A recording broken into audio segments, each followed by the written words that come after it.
Number one, on the Day of Judgment, it illustrates that there's some work going on.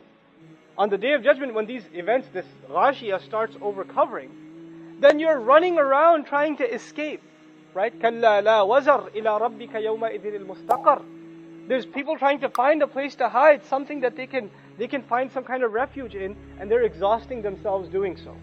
Then we know on the Day of Judgment we have to stand for a really long time in a laborsome kind of way and answer a lot of questions.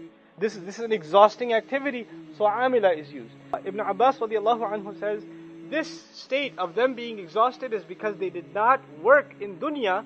In this dunya, they did not do the works, the actions that Allah had demanded of them. And they exhausted themselves in things other than dunya, other than Islam, for dunya itself. So you will have, we're not the only ones who work hard to provide for a family, right? One time this Christian monk came to Umar radiallahu anhu, and he was very old. You could tell he has given his life in worship, in Christian worship. And Umar radiallahu anhu saw him and he started crying. And the Sahaba asked him, why are you crying? What made you cry? And he looked at the Christian monk and he said, "Amilatun nasiba." This monk has exhausted his labor, worked night, hours and hours and hours of a day, years and years of his life, given up his youth for a kind of worship that Allah will not accept. How sad is that state? So he felt sorry enough to cry for that person. SubhanAllah. Right? So this is the idea of amila, false worship. People are engaged in false worship. Another kind of amal that people engage ourselves, this is the kind of worship we do nowadays, where the messenger cursed, Ta'isa abdul dinar wa abdul dirham, right? May the slave of the literally dollar and cent, right? Dinar and dirham, may they be destroyed. We give our entire lives to work. We give them up to work. You go to work, you're concentrated on expanding your career and making it higher and higher up the corporate ladder. You're on vacation, you're talking to people about work.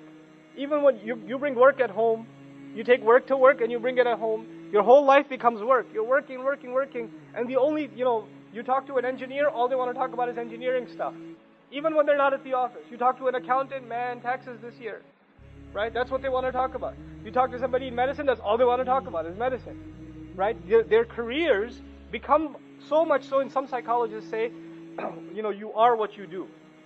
Right? So they become just that. You ask them, who are you or what are you? They'll say, I'm an accountant, or I'm a teacher, or I'm a physician.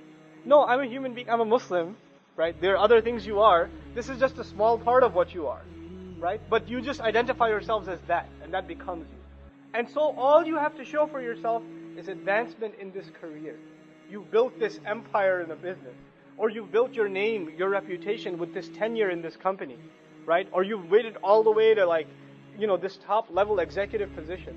And you're tired after all those years. People destroy their marriages before family, right? For their careers. People lose touch with their children. Their children rebel and leave the home. The only reason they come to their parents is because their parents are a good cash register for them, right? All for what? What are their lives gone in? They're gone in work. And now they come before Allah on the Day of Judgment. You figure when you die, now it's time to rest. That's why in English even they say, rest in peace. But these people are raised exhausted. They are raised, amila. Their faces are still exhausted. And what is ahead of them? Can you imagine? These disbelieving people who gave preference to worldly life didn't even enjoy dunya. They were working 70 hours a week, 50 hours a week, commuting half of their lives, they spent half their lives stuck in traffic in a car, right? Just exhausting themselves, and now they're tired. Now they're standing in front of Allah. Guess what? That was vacation compared to what is coming. Now they have to stand in front of Allah. Now they have to head into the hellfire. But are they prepared physically to be ready for that? Now Allah says, now the human being will be informed. What did he make a priority out of? And what did he put on the back burner? That's the translation I'll prefer here. Bima qaddama, what did he give priority to? What took taqdeem for him? What was priority number one? What took precedence? وَمَا أَخَّرَ, and what could wait? What were the things that you put on the back burner? The crime of the human being isn't necessarily that he doesn't do a good deed. The human being says, it can wait. I can do it later.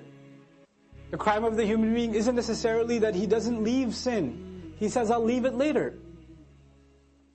Or, let me do what I want right now. I'll do that later. I have time. Taqdeem and ta'khir, not the grammar one. The one for life.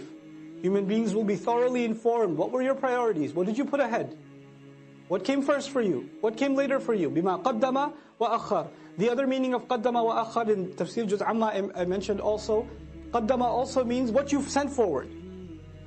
You've done deeds, you've done works, and every one of them are waiting for you. Our deeds are waiting for us. كُلُّ نَفْسٍ بِمَا كَسَبَتْ رَهِينَ. You've sent collateral over. You've sent deeds over for processing. And you're going to meet those deeds on Judgment Day. I don't meet my deeds now, I just do them now. I will meet them then. وَوَجَدُوا مَا عَمِلُوا حَاضِرًا. Then you're standing face to face in front of their salats.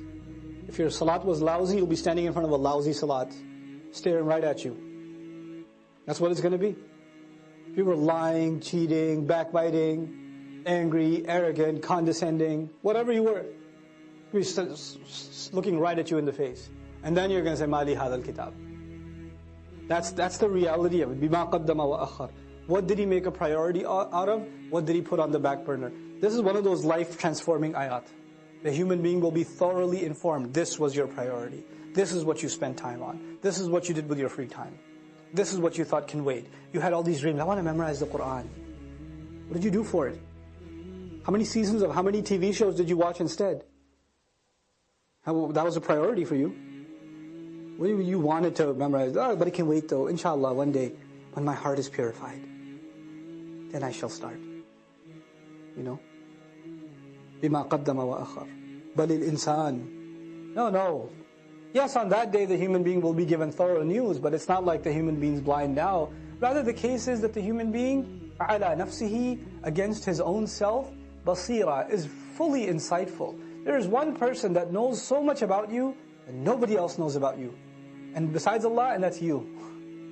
You have an insight into who you are, what your flaws are, what your limitations are, what your capabilities are, what your strengths are, what your weaknesses are, what opportunities you avail, what opportunities you get lazy about. You know that about yourself more than anybody else. And you and I decide to lie to ourselves. We just decide we're not going to have an honest conversation with ourselves, and about ourselves with Allah. We don't want to have that honest conversation. For some people, all they want at the end of their life, what is success to them? Maybe I'll own a house. That's success for them. Maybe if I have this much money, that means I have success. Maybe if I got married to this one or that one, maybe that means I have success. But I go back to what I started with. There are some people who are happy with doing just the minimum. Just the minimum. But I'm here to tell you, the young people in the audience today, Allah has blessed you, and I'm telling you, He expects great things from you. He does not expect the minimum from you. There are so many Muslims, the only thing left of Islam is their name. That's the only thing left. They don't care about salat, they don't care about halal and haram. They're far from this deen. What can I do to further this deen? What can I do I shouldn't just be happy that so many people come and attend Jumu'ah. Does that mean everybody's heart is clean? Does that mean that we don't need any more reminder? Is that what that means? Or are there evils in our society? Are there youth that are turning towards drugs? Are there young people that are just living their life for no purpose? All they do is play video games and watch movies and go to sleep. And if you ask them for a purpose, they say, I want to graduate and get a job. Is that a goal? Get a job? Allah gave us such higher goals. Your job itself is a means to a higher end. But you know what? We are living in strange times. The people who need the da'wah the most today are the Muslims themselves. But even if you get a good job, but you don't do your job. You got the job, but you show up late every day. You got the job, but you don't finish any projects. You're sitting there at the desk wasting your time. You're going to lose that job. Somebody else will come and do it for you. You will not keep that job even if you qualified. Qualifications are not enough. You have to do the work. Allah Azza wa Jal is giving all of us, He's already qualified us. We are people of La ilaha illallah. We are already qualified. But that doesn't mean we're doing the work. If we don't do the work, if we don't concern ourselves, if we don't care, then you know what's going to happen. إِن تَتَوَلَّوْا يَسْتَبْدِلْ قَوْمًا غَيْرَكُمْ ثُمَّ لَا يَكُونُوا أَمْثَالَكُمْ. You turn away, and Allah will replace you with a nation other than yourselves, and they will not be like you. They will not be lazy like you. And those are when young Muslim people have real iman, when young Muslims have real strength in their belief, then they have the power to change the world. They have the power to make the world a better place. But when young Muslim people don't have real iman, they don't have real conviction, then they are a waste of space. They are a waste of society, a waste of a generation. The only thing in their life, the most important thing in their life is when is the next movie coming out. The most important thing is when is the next iPhone coming out. The next most important thing is, man, I wish I had that car. That's it. Your life doesn't go any further than that. My teacher used to say that Islam is similar to climbing a mountain. You know, when you're climbing a mountain, you throw a hook and you climb. If you throw a hook not very high, then you will only reach that much. You can't reach any further. If your goal is money, if your goal is a six-pack, if your goal is a car, if your goal is a promotion, if your goal is entertainment, if your goal is girls, whatever your goal is, then you're only going to get that, you won't get anything else. But if your goal is something higher, to serve something more than yourself, you don't live a selfish life, you want to live for the sake of Allah and for the benefit of others, that's how you want to live, then you will benefit yourself definitely, but you will be honored in the eyes of Allah because you set your goal much higher. Our deen in this beautiful ayah, Allah Azza wa Jal describes it, قُلْ هَذِهِ سَبِيلِي. This is my path. A sabil is a path. And you know what? Allah did not say in this ayah, قُلْ هَذَا دِينِي. This is my deen. Tell them this is my religion. This is my Islam. This is my truth. This is my book. He didn't describe it with any other language except this is my path. And all of you know a path is like a journey.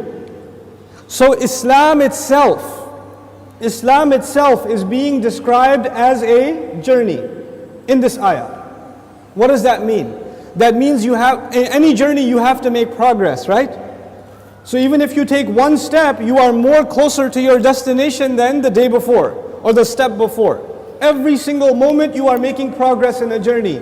And in this ayah, Allah's Messenger says, sallallahu alaihi wasallam, this religion of mine and this religion of yours and ours, Islam, is a journey, which means I am supposed to do something more for this deen than I did yesterday. And I'm supposed to do more tomorrow and more tomorrow and more tomorrow. I'm supposed to go further.